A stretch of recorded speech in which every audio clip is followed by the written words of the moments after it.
Letty.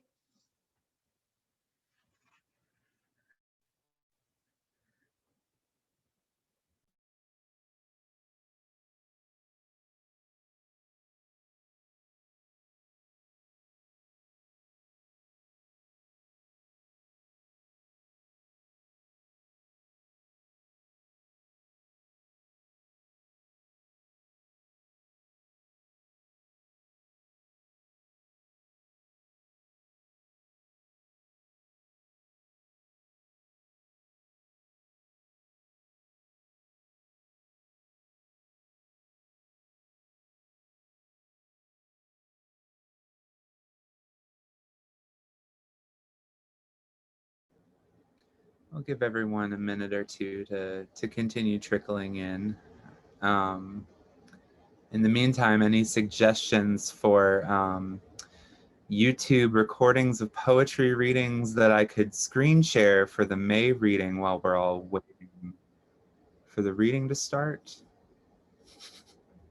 In silence.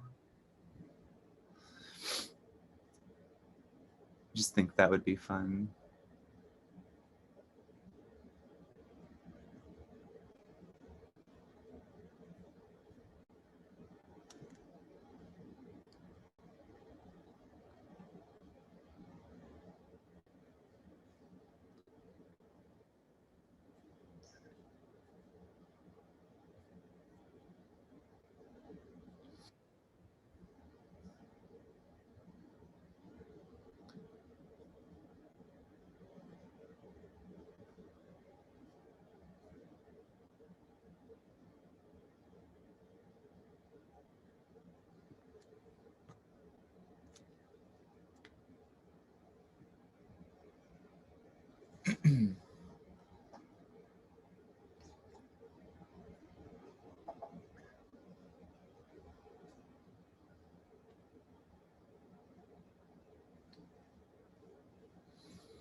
All right, I have 7:01.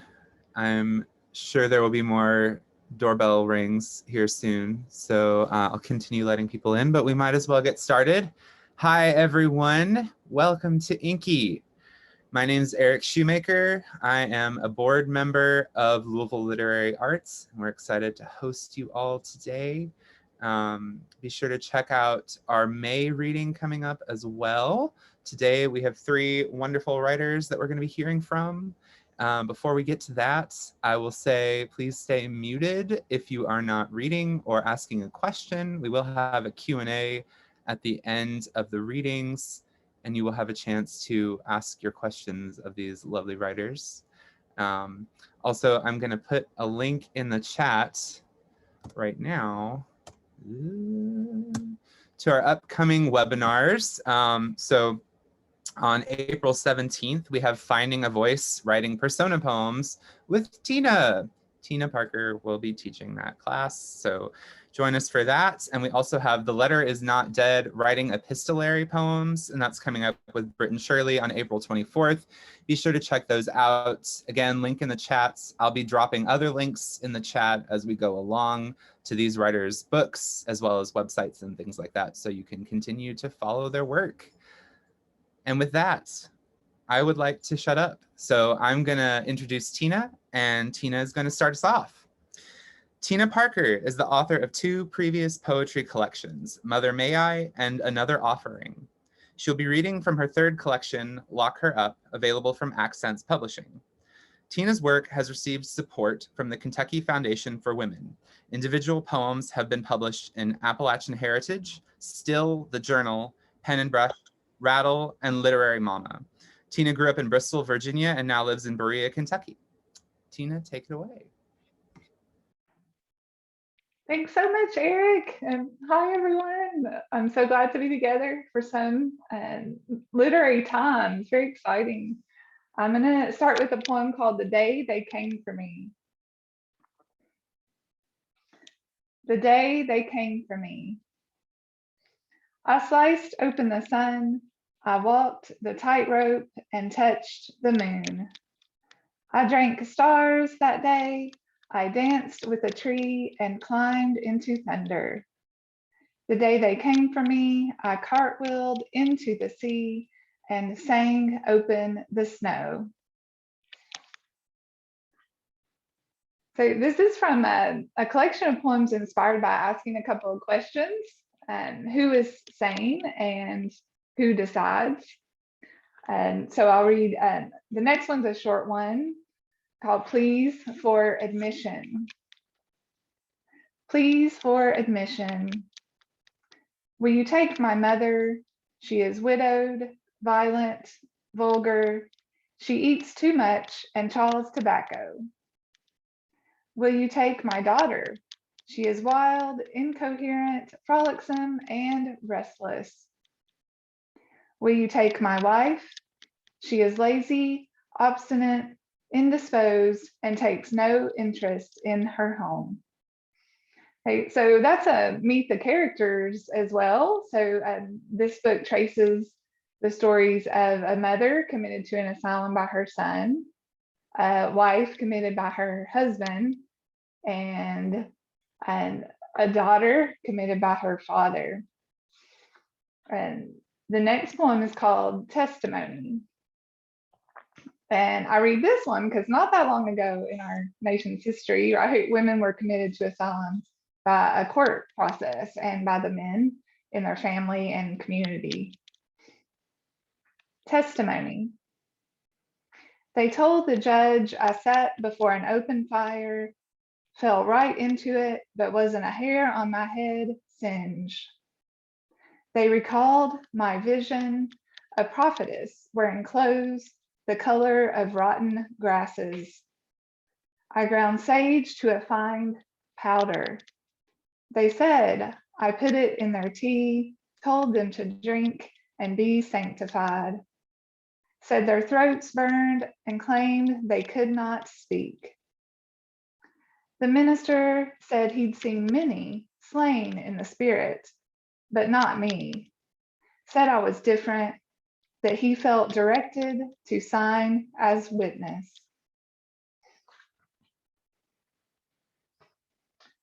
The next poem is a setting. So, Southwestern Lunatic Asylum. Get me out, they cry, day after day. Get me out of this place. They walk too heavy, their voices swell my rooms. Disturbed, leprous, sick. They should know to tiptoe. They should know to speak in whispers. My walls throb. I absorb their wounds, hold them until darkness descends. So that's the asylum near where I grew up, which is one of the few still in operation today as a hospital.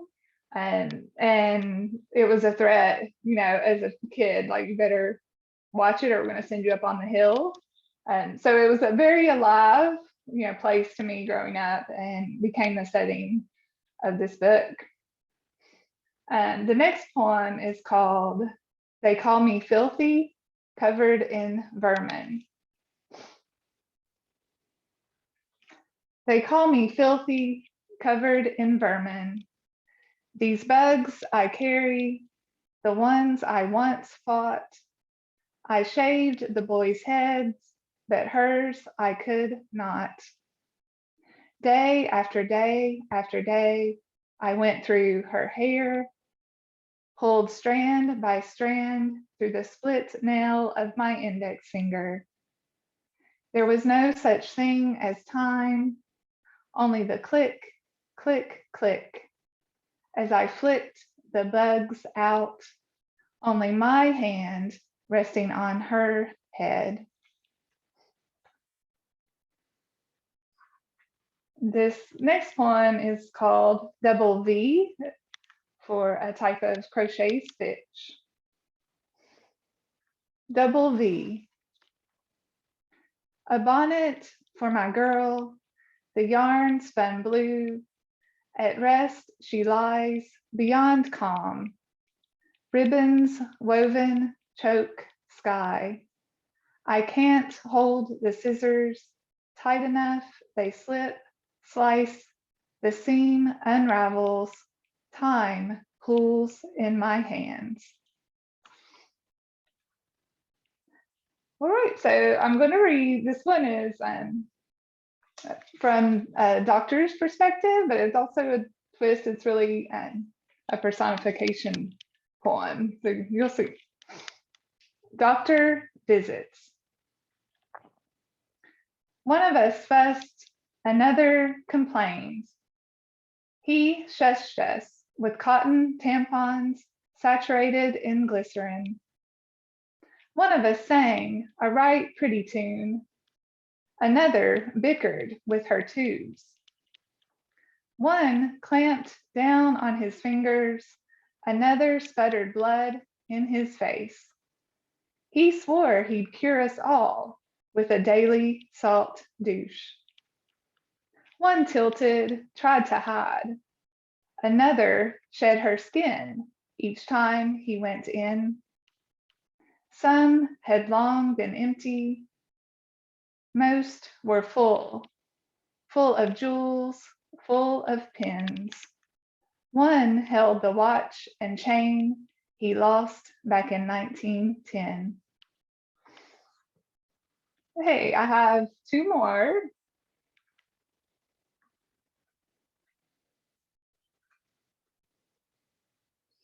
This one is called Release. You'll see it circling back to the minister. Release. The minister says I'm alive through grace, says they may never know what rendered me silent. He tells them to pray. The Spirit gives several messages in other tongues. Praise the Lord, they shout. Praise the Lord. The women place a Bible under my pillow. I dream my voice returns. I point to the minister, but no one will listen.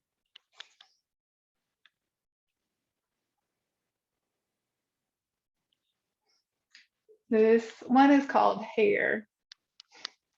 Hair.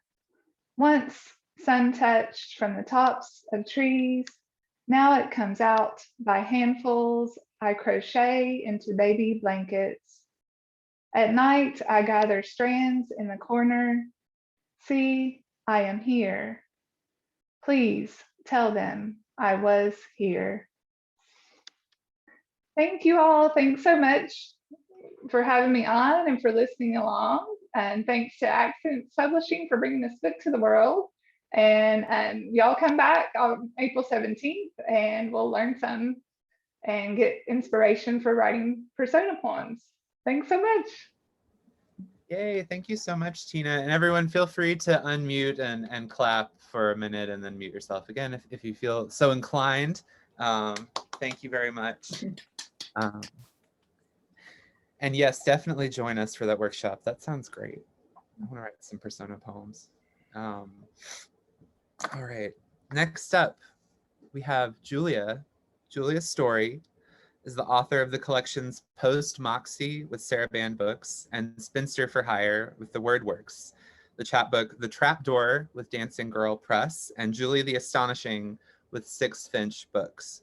Her work has been awarded a Pushcart Prize and has appeared in many publications, including Diode, Plowshares, the Paris Review, Sixth Finch, and the New Yorker. She's from Indiana and now lives in Massachusetts. Julia, take it away. Great, thank you, Eric, and thank you so much, everyone, for being here. I really wish, I know probably some of you are in Louisville or Kentucky right now, and I really wish I was there with you. I wish we were all together. at some bar listening to poetry and then maybe having a drink together afterwards. So I'm going to read a few poems from Spinster for Hire, which is a book that came out last year. Just a couple of those poems, and then I'm mostly going to read some new work. The Pain Scale. You ask me every time I come to give you the definition of this thing I carry with me, which in so many ways has gone beyond pain. A burning hand that takes me to sometimes even a trail of beauty, to dying trees covered in scaffolding, a map of crushed stuff at their feet. The longer I stay and look, the more the distant box opens, and I can warble or crawl toward it instead of just trying to sit in this chair. I don't know how to be here either, but the longer I make the path, the more lookouts appear. There is a skull with light in it, a holy shovel until I'm nailed again to the sky in my head, and we stand here together like clouds. Spinster for Hire. What's missing is where our longing is. Standing under the tree, there isn't any feeling. Invertebrates of feeling swim slowly away from me. I sat all winter and watched you from my window. The procession of cars, feet, an occasional darting creature was like a slow motion winter-long moth parade.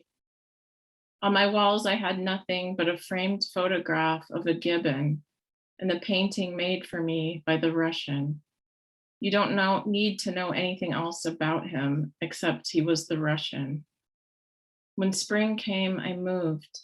The rhododendrons were in bloom in their dark pathways of half medieval air. Deep underground, bones turned to chalk.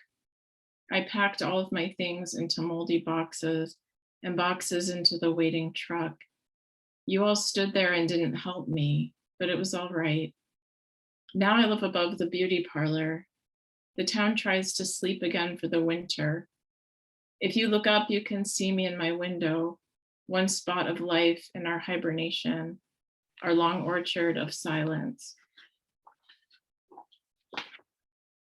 So this poem has the title of a Guns N' Roses song, but actually the image in it is from a different Guns N' Roses song. So I think of this as, there's a lot of Indiana poems in this. Axl Rose is actually from my hometown of Lafayette, Indiana. So he's actually been in a couple of my poems. November Rain. I'm thinking of painting the bedroom a color called November Rain, which I can't discuss without picturing Slash standing at the top of a cliff after the accident, still rocking even though he's dead and has no electricity. I don't want to model thinking or what memory does. Mostly I just want people to listen to me and then maybe understand me, but I don't even care that much about being understood. Underground, the trees help each other. Even separate species send messages to roots smaller or stranger than their own, and in a way hold each other before they plunge from their underground cliffs. And all I see are the clacking branches, leaves trying again to grow, the music inside all kinds of things that I'll get around to one of these days. So I'll read one more from Spinster for Hire. It's a short one. Another Indiana poem. This one is actually about the smell of the corn syrup plant in Lafayette, where I grew up. It used to be called Staley. It's called something else now. I can't remember what it's called. In my mind, it will always be Staley. And the waters prevailed. The golf course is flooded again. A dead deer floats in the Wabash. The smell of the corn syrup plant is pretty much what you'd expect. Burnt corn with a hint of cotton candy, but also something underneath that. A death, but not human or animal. A general death. Indiana, death in general.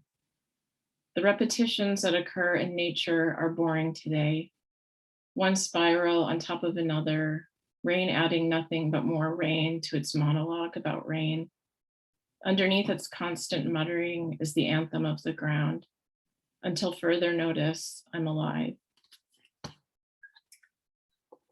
Okay, so the new poems that I'm going to read are from a book manuscript that's in progress. It's tentatively titled Thank You, but I'm Never Coming Back. That's probably the 5th title it's had, so it'll probably change again.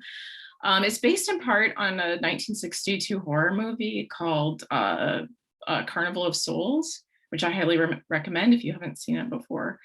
In short, I don't want to give a spoiler about it, but it's a woman who doesn't realize that she's dead. And she moves to Utah to become a church organist. That's like the very brief description of the film. So some of the poems are in her voice and some of them are in third person. But the first 3 poems I'm going to read are from a sequence that's in the book that was inspired by Rilke's Book of Hours, which have been described as love letters to God. So that's kind of what these are. They don't have titles, so I'll just pause between them, the first 3. As you know, I am no one's bride, and yet I belong to you, and you are like me, a suit of armor made of mercury. The creatures lilt and gamble when they sense our hovering. I am a wraparound porch bound to my own heart, and you an afternoon filled with street corners. We approach the defunct nudist colony. Worn chorus of evening folks. Sorry, I'm going to start over. We approach the defunct nudist colony. Worn chorus of evening doves. No naked folks. Every moment an ossuary. I'm a body. You are dead like the invisible nudes, but you walk with me, the moon mothered in clouds. My fugue state, but brittle. Pieces of me broke off, each one a little you.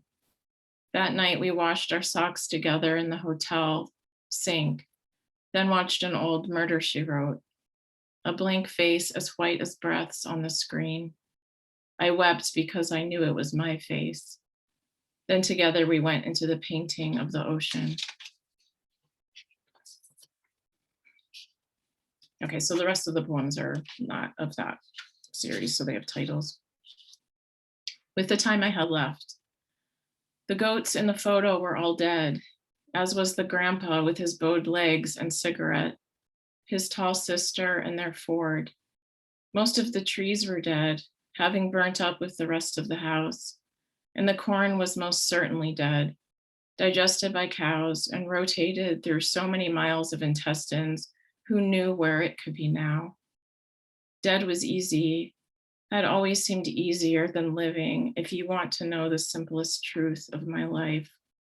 Not the mad pull from hell they talked about in Sunday school, or with a pale circle of family around me. And it didn't matter as I held my own hand through the dim mansion of my head. There are mirrors everywhere leading me to the end, and they alone wanted me.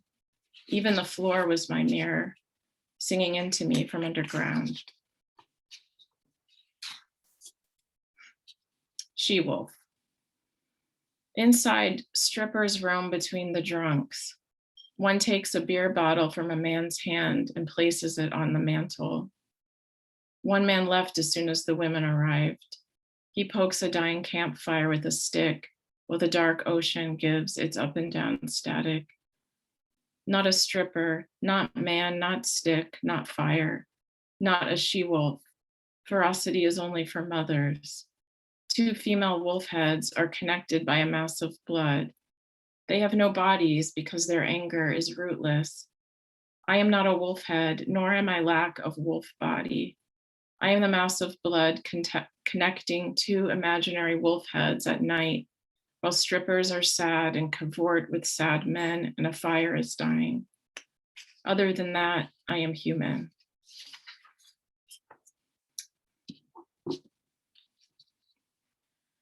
I just realized I didn't check the time before I started, so hopefully I haven't been going on for too long.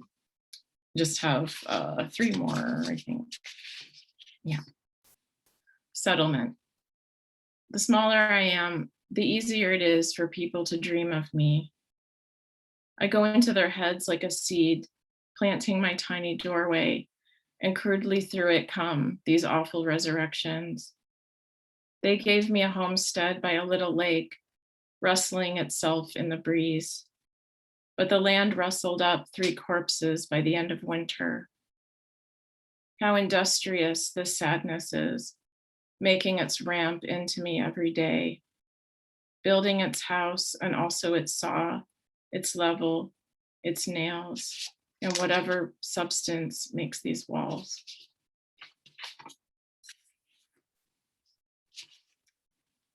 Outskirted. I went back into the green horizon as faces floated above what used to be my town. Hares boxed at the edge of the forest, meaning they stood on hind legs and hit each other. There was a wildness in the white sky, as though I had accidentally gone to hell. The trees shot up and grasped at the air. Pheasants ran, but were inevitably shot at, killed, and stewed. Later, there was a parade you could enter. The door was in a hot sidewalk. Its sound was happening somewhere else. I went inside, but the town was now vapor. Everyone was allowed to swim inside me, but me. Even you ran toward the edge of the cliff and flew in. A dark splash, and you were gone. Half of me opened. Okay, this is the last one. How lonely sat the town. Quarry houses like napping men flanked us. We were born on the day of other births, many other births. Inside the train tracks were the sounds of sleep, and within the miniature of a single word was our story. You were my widow. You paced many nights while I slept, and placed in me the sad horses of night. Grass creaked as it grew. Summer afternoons were many miles long, and we twisted in and out of each other like humans moving in and out of their lungs or their shame. Some days we woke up already dead. Then the birds lifted our prone bodies and carried us above the gray houses, the empty crumbs of people, a mute city block too stricken to look up to see us. When the birds tired, still we floated, the space in us having learned to become its own sky, our own gravities shattered, our bodies filled with approaching dawns. When we died for good, we went back to our separate seas, and the spaces we had spent our lives opening became another town so far away, we never made it there. Thank you. Thank you, Julia. Ooh, the town turned to vapor really got me. It was almost like a surprise. I was like, oh, it's gone. I love it. Thank you so much. Our last reader is going to be Avery. Hi, Avery. Avery Guess received a 2015 NEA Fellowship for Poetry. She's the Grant Program Manager at the Kentucky Foundation for Women in Louisville, Kentucky, and is a PhD student at USD. Her debut full-length poetry collection, The Truth Is, was published in April 2019 by Black Lawrence Press, and her chapbook, The Patient Admits, is available from Dancing Girl Press. Avery. All right, thank you. So I'm so excited. I left Kentucky for like 5 years to start doing a PhD, and I'm finally back. And one of my hopes of being in Kentucky was to read at this reading series. So I'm so happy to be here. And following Tina and Julia, just amazing. I'm going to be reading from my book, The Truth Is, and I'm going to apologize ahead of time because I have to take my glasses off to see what I need to read because I don't have bifocals, and apparently I really desperately need them. So the book will be in front of me. So this book is focused on the experiences of surviving childhood trauma and also living with mental illness. So I'm going to be reading poems from kind of both sides of those sections. So yeah. All right, glasses off. Can't see you all now. All right. So the first poem is The Patient Talks of Electroshock and Lobster. Lobster is all I remember about Pop-Up's electroshock at the hospital on South Beach. He was given lobster on the ward and liked it. I didn't visit him there, didn't see him gorge on that sweet meat after his calculated convulsions. But lobster is what I hear a decade later when the doctor suggests electroconvulsive therapy as a way to pierce depression's seal on my skin. This is no child's play, no white glue poured over fingers, set dry and peeled off slow. No delight in a fingerprint's lingering kiss. No thrill in traversing the stifling layers, my tongue thick with language I can no longer speak. What the doctor suggests will not do.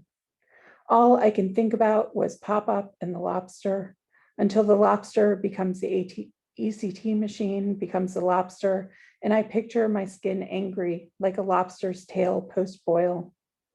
Now, lobsters can be shocked to death. The crustastun can knock out a lobster in 0.3 seconds, kill it in less than 10. More humane than boiling, the device shortens the lobster's suffering by minutes.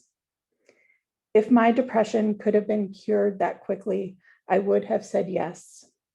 Yes to the current to lighten my mood. Yes to the lobster. Okay, this next poem is a South Dakota poem. As you can imagine, there was a lot of snow there, so I wound up writing about it kind of often. This is Before the Quiet, the Storm. Beyond my basement window, a furious flurry falls. The trees wear their skeletons on the outside. White line of snowbone clings to trunk and limb. A quilt of quiet covers the rest of street. What if death is not the absence of sound, but its opposite? After dinner, I push a white tablet the size of a baby tooth past firm grip of foil and cardstock into my waiting hand. It's my 24th attempt to lasso the thoughts that urge early endings. Explain to my therapist that maybe it's silence I crave, not an exit. As a kid, I sought stillness by laying flat as a flounder at the bottom of the pool. A friend standing square on my back, her feet holding me in place until my held breath gave out, until I was forced to breach the surface. Okay, so these next poems try to tackle the transformation that happens or is necessary after experiencing trauma. So there are 3 poems that do that. So this one is called The Alligator Girl Becomes. Nights, the girl slips into the alligator skin. She relishes the weight of husk, how her arms and legs fit, how the surface welcomes her, wraps her frame in its reptilian hug. She remembers countless field trips to the Everglades, her classmates shrieking as the gator's mouth was held shut by the guide's hand, proof of man's superiority. She felt bad for the creature, on display against its will for kids who would kill it rather than listen to the soul song of its bellows. The gator's cold eyes always drew her in. Her mother says the girl's skin is too thin. A gator's hide is thick, impervious. She still hasn't figured out how to work the eyelids. She'll need them to swim with her eyes open for predators, for prey. Nights she dreams of flight, she understands she is becoming. She's tapped into the genetic memory of that common ancestor that kept her kind close to the earth, but saw her kin take to the skies. They learned a different kind of freedom. She grows adept at flicking her tail, clacking her jaws, the high walk and low crawl. Practices her log imitation in the bathtub, snout above water, breathing in, out. The night she leaves for good, she tries on the prom dress her mother bought after making her lose 15 pounds in time to get a date. She smooths the dress down, enjoys the slide of satin over scale, each bump still visible through fabric. Her mother would tell her to hide the lumps with Spanx. The girl twirls for the bathroom mirror one last time, then shreds the dress with her claws. She won't need it where she's going, back to the swamp. She lowers first her head, then her front and back legs into the toilet bowl, her diving form a perfect 10, and with a snap of her tail, she flushes herself away, leaves not a trace. Page is this, 26. Hold on. The page numbers are very small. Okay. This next one, another transformation poem, is an ekphrastic poem based on a couple of art pieces by Merritt Oppenheim. She was a surrealist artist. The first one is called Object. It's a gazelle fur covered teacup, saucer, and spoon. And then the second one is a photograph of a bicycle seat covered with bees, whose name I can't pronounce because it's in French and my French sounds like Spanish. So, all right, 2 objects and a girl. 1. At breakfast, the girl spits out gazelle fur with every sip of tea. It clings to the walls, her saliva like glue, gets stuck between her teeth. At night, she coughs up more hairballs than the cat. She's all instinct and scent, smells too much of her father. He's been sniffing around. Her fur has come in and her ears grow long. She's skittish, on guard. The girl's mother hires a dressmaker to cover her daughter's changed form, but the woman doesn't have patterns that fit the 4-legged creature standing before her. She advises the mother to fashion a bed out of straw, make the girl comfortable. What else can you do? The girl knows, but her long tongue can't wrap itself around the word flee. The other girls call her wild, and the teacher leashes her to the treadmill and gym. Over and over, she runs the same course, clenches her teeth against tongue, and tastes blood. 2. One day, just like that, the girl sheds her fur. Her ears recede until they can no longer be seen, and she starts humming a lot. Her head narrows at the top and widens at the base, and when struck, sounds a hollow thunk. Inside, a constant drone. She walks as though traveling through liquid gone thick and viscous. At night, when the girl's father comes to her bed, he complains of stings. She pedals her bike around town. Flowers bend toward her as she passes, and she aches to bathe in their yellow dust. The girl is last sighted near the bus station. The people who saw her that day swear she shimmered like a hot road mirage. She was there, and then she wasn't, and the seat of her bicycle was swathed in bees. And I'm just gonna take a quick drink.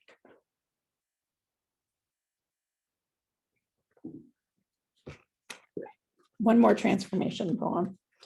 And this one's called The Glass Girl Recalls Her Transformation. Something was wrong. The mirror confirmed her suspicion. Her skin was clear as a cave pond. Her fibula and tibia suspended from the ceiling of her calf like stalactites.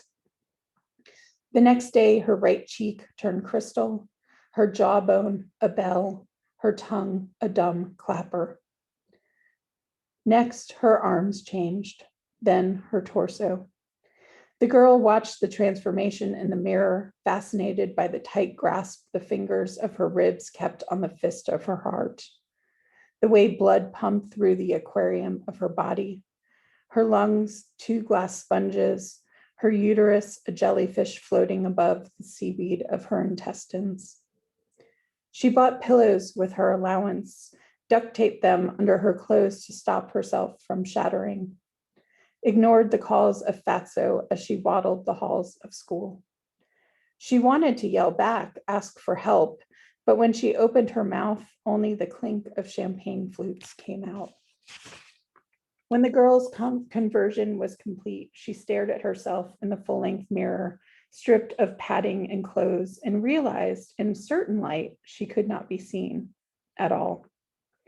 That was the day she left home for good, the day she walked right past her parents still arguing about what to do with her, and onto the street where she followed the telephone lines stretching on for miles. So 2 more poems. All right, this next one is called The Patient, and it's culled from my psychiatric admission notes that I got from the hospital and dated February 2000.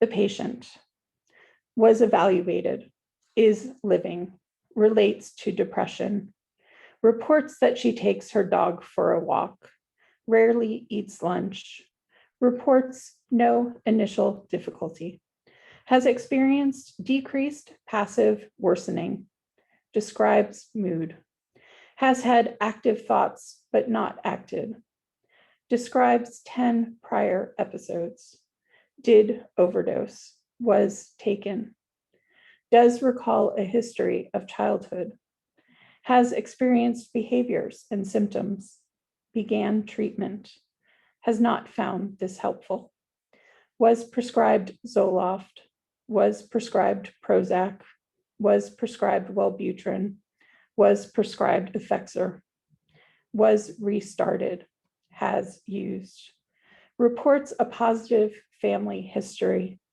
was adopted, was raised, does recall significant conflict, recalls school, reports abuse, did not enjoy, left home, recalls feeling, has been residing, denies any significant history, is notable, demonstrates decreased, blunted, anxious, demonstrates thought processes, denies current active abnormalities, is constricted, is alert and oriented, will meet to discuss benefits, may do well with aggressive treatment, should agree.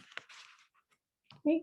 And then this last one is another patient poem, and it's called The Patient Decides She Wants to Live. But no one explains what to expect, how to court life. She spent too many years chasing death, knows too much about endings, how trees make appealing targets, their solid stillness, death as a comfort food, a security blanket, the ultimate protection. Without that cloak, she's exposed, raw. Her nerves scorch and flare like the sunburn she got that time at the beach, reading a fantasy book for hours without moving in a sand chair. The nausea and dizziness that followed, the pain. How 5 weeks later, a classmate asked if she was wearing red tights. She thinks living will be like hugging barbed wire. First, the steel bite and surge of blood, then the scab. Thank you. Glasses. Okay. Thank you, Avery. Woo. Thank you all so much, all 3 of our readers so much, and thank you all for listening and being here. It's a time for questions and hopefully some answers or some thoughts. If anyone doesn't feel comfortable unmuting and saying a question aloud, you may put it in the chat and I'll read it aloud. But if you feel so inclined, unmute yourself and say hi and ask a question or a pondering. I'm still pulling together my thoughts, but I'm noticing a sort of like connection among the 3 of you in terms of like thinking about pain, medicine, femininity in some ways, trauma. There's some things going on in there. I was wondering if any of you wanted to speak to each other's work, either along those lines or in another vein. I found they all work very well together. Actually, I have a question for Tina. So I had considered doing many years ago, and it's not on my radar anymore, a very similar project to what you've done. I think I read somewhere that you had even read some of the same books that I had been reading and processing and considering. But I found the whole idea of doing persona poems so challenging in getting these stories right and trying to develop some kind of connection to the reader. And so I was wondering if you could speak toward your process on that. Well, thank you. Yeah, I think our work just went so well together, and it was this amazing blend of voices. And so the process is just really lots and lots of reading, and listening. So sometimes to help get the voice, like I'm a big believer, even if it's a character or persona poem, like it's filtering through my own experience. And so I kind of call on the way people talk where I'm from, like that kind of music. Then also I'll sometimes I'll listen to sermons. So there's all kinds of like online sources that we can now get at our fingertips. So I've done that, and just like reading and like looking at photographs. So I have several like collections of photographs that really inspired these poems too. And eventually it'll just kind of merge into these three characters, but originally it was just kind of following all my different obsessions. Very cool. I applaud you being able to do that. It's not something I've been able to do yet. Oh, and I found that Avery was here, like I'm just fascinated by found poems and like the documents, how we document people's health and who decides what to fill in the blank. So those types of, I had all kinds of like patient records at my fingertips that I was looking at in Virginia. So that sort of thing just fascinates me too. I love seeing how you did that in your work. Thank you. Couldn't find the mute button.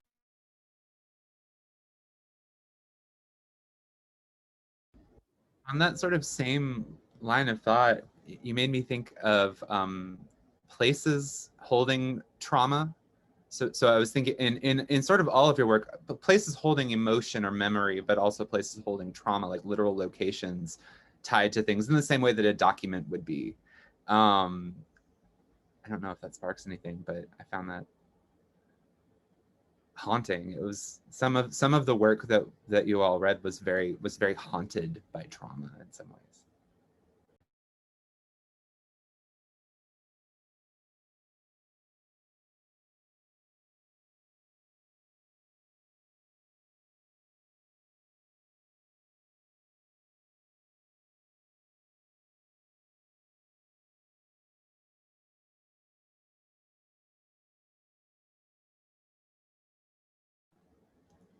Oh, yes, you have a question, Alana?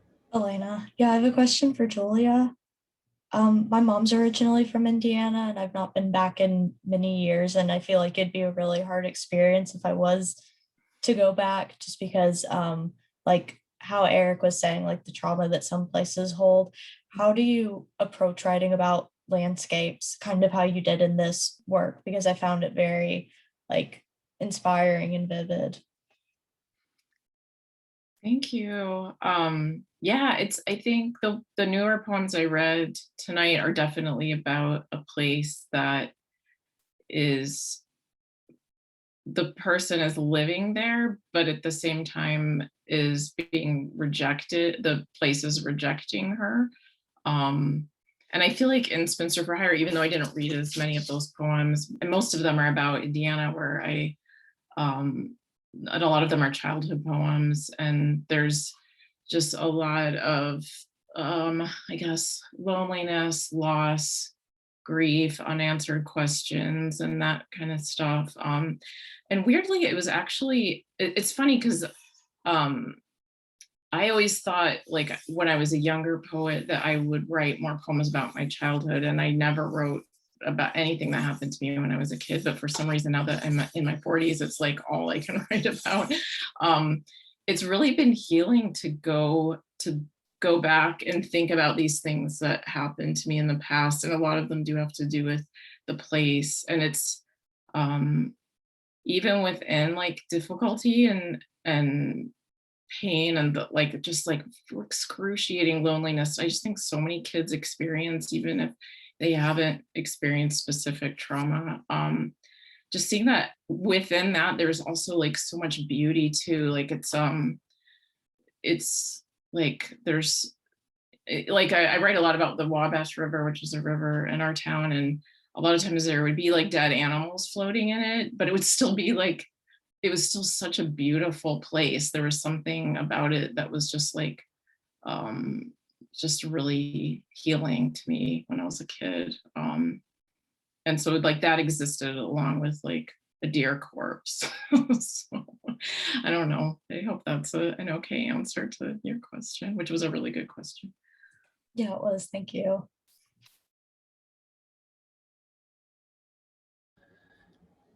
We had a question from Irv Klein, who asks, how long have you been working on your art? And this is for all of the readers.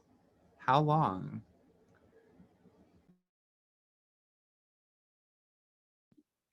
So I guess I can go. I wrote as a teenager a lot, journaled poetry, bad poetry, very bad poetry. And then I started reading poetry in like 2001, 2002. I was living in just north of Seattle. And then I moved to Kentucky in 2004 and found a writing group with Normandy Ellis. I'm not sure if y'all know who she is. And started in that writing group and started writing seriously, went back to school to get my bachelor's degree at Kentucky State, and did a kind of like a creative writing thesis. And from there, I went on to an MFA and continued writing and writing and writing and reading and reading.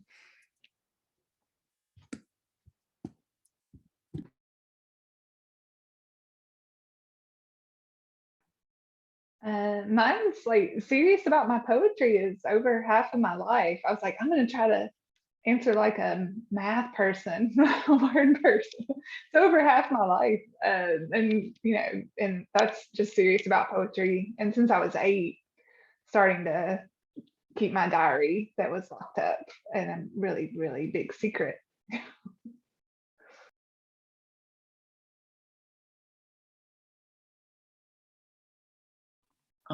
I love hearing stories about how long people have been writing poetry, so I wish that we could get everyone to answer this.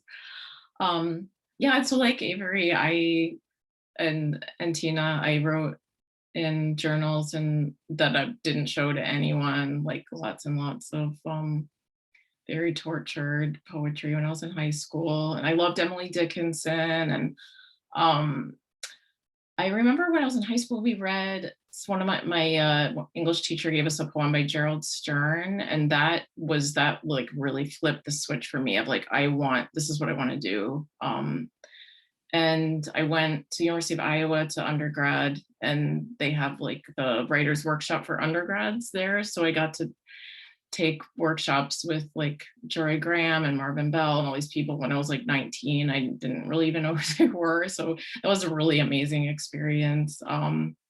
Yeah, so, and I guess I got really serious about writing and wanting to publish and stuff, but I feel like it wasn't until I was in my like early 30s, I got divorced when I lived in Indiana, and my life just kind of fell apart and a lot of stuff was difficult. Things were coming to the surface. And I feel like that's when I learned that poetry could actually like save your life, which I didn't realize before. Until then, it was just like a fun thing that helps me feel better sometimes, but it like literally saved me. Like writing the book Post Moxie was like, I didn't realize that poetry could do that. So now I have a different relationship to it. I would say it's like pre-divorce and post-divorce. Sorry, that was a long, complicated answer. Those were all great answers, though. And Julia, you're pointing out to me that this like healing nature can be reflected through journaling, which all of you did as younger writers, right? Like being able to process on paper, huge part of I guess your journey to becoming a writer. Do any of you keep up a daily journaling practice, or is your writing practice morphed into something else? Do you have a daily ritual for writing that you do? Or I'm always curious about this too, because mine is so haphazard. I don't know.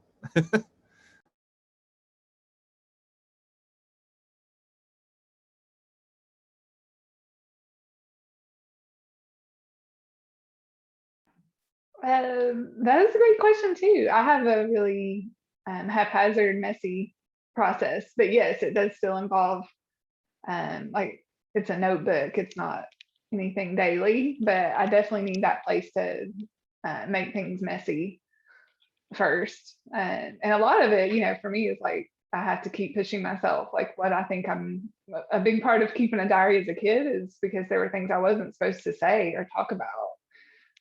So I'm constantly like, have I said what I thought I wasn't supposed to say, or what could offend someone, right? That's a lot of what the journal is for these days.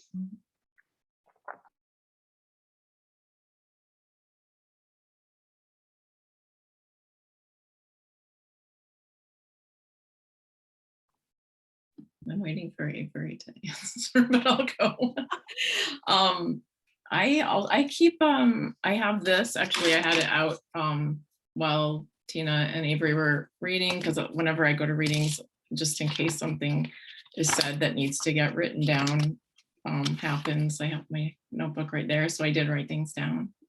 Not to plagiarize, but just to like for inspiration.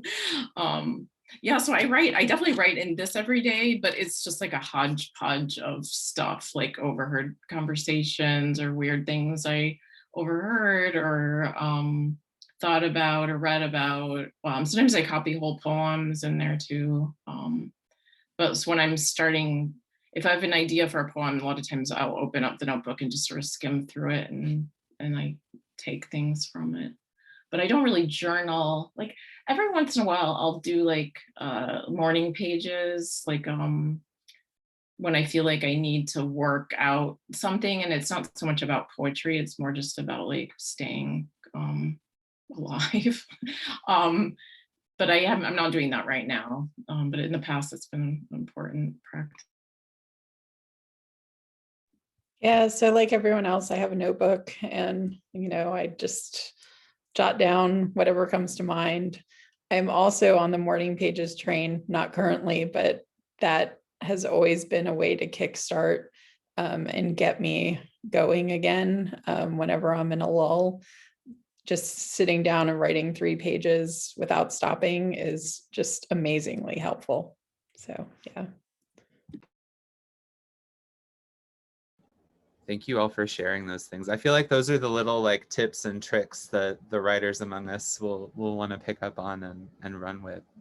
Does anyone else have a question? I'll ask a question of Tina, if I may. Your work, particularly when you talk about the background, the inspiration for your work, I'm reminded of Molly McCulley Brown's work. So I'm wondering how you feel that your work is in dialogue with hers, relates to hers. Did you tell me what her book is called? Yes, the Virginia State Colony for Epileptics and the Feeble-Minded. I thought that was it. Yes. Yeah, So, yeah, I actually came across, I started this project 4 or 5 years ago. So that book came out after I had already had it into a manuscript. Yes.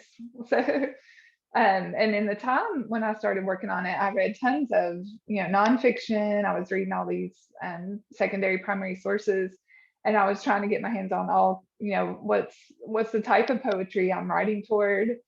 So I looked more to like speculative poetry, but then definitely would have like gobbled her book up. But it, if it had come out when I was working on the project, but it was kind of already. I imagine they were happening in a parallel universe, right?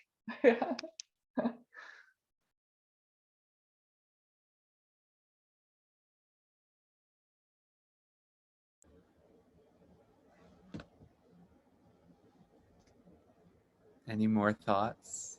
Anyone else have another thought? Thank you all for the questions.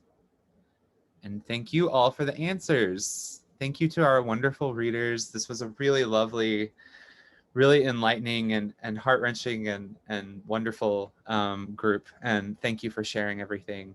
And as someone said in the chat, for the brave voices, thank you for the braveness coming out. Thank you all very much. We will see you in May.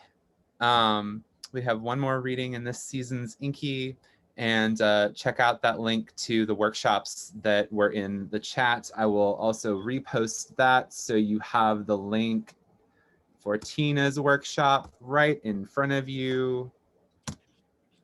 There you go. And we will see you later. Thank you, everyone.